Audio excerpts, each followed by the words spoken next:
We first drove the Jeep up into the mountains in Japan. My mother died in 1997. It was a few years later, around 2000-2002, in Japan. Then we walked to the foot of this temple for 2 hours. Then we came to a staircase. There were about 100 steps. The shingle maker then asked us to go up and down these 100 steps 50 times. He also goes along and would have done so many times. Then I joined in, the whole group. We always walked up the 100 steps, then turned around and went back down 100 steps. The exercise seemed really easy to me, but when I got to 20 times, 30 times, it started to get really difficult. Then 42, I really fought through it that I did 50 times. And then after the 50 times, you could sit on a little meditation bench at the top of the temple and in front of this wooden gate that showed this locking mechanism, and then you could meditate.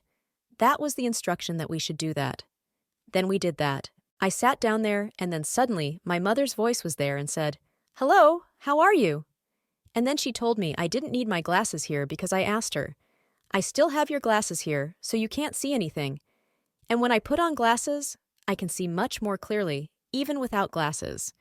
And then she told me that I should behave according to the toes, and if you live like that, then according to the 10 Commandments, stick to the guidelines that are in the Bible.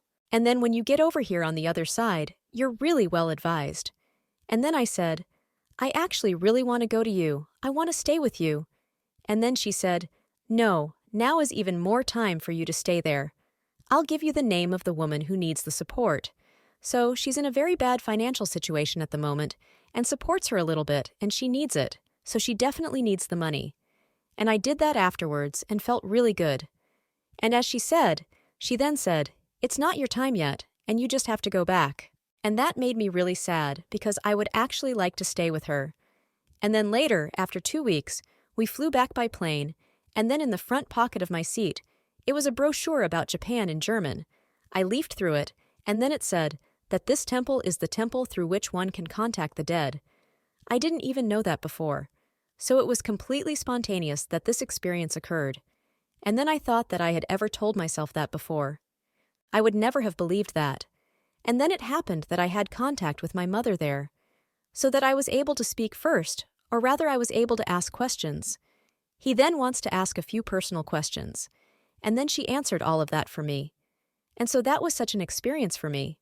Until now, that was around 2000-2002, so to this day it has been firmly embedded in my memory. So I don't remember the name of the temple, but I remember exactly what it said in there. You can also ask at these tourist offices in Japan where these temples are, where you can come into contact with the dead. And first and foremost, the Shinto priests know this. They know this. They know these temples where this can take place. If you ask them directly, there was a small temple downstairs where these Shinto priests sold their souvenirs. Just like we have our holy pictures and so on somewhere here in Germany. Then they sold their pictures and stuff. So they were dressed entirely in white. We also had young women dressed in white who sold these prayer beads and the like.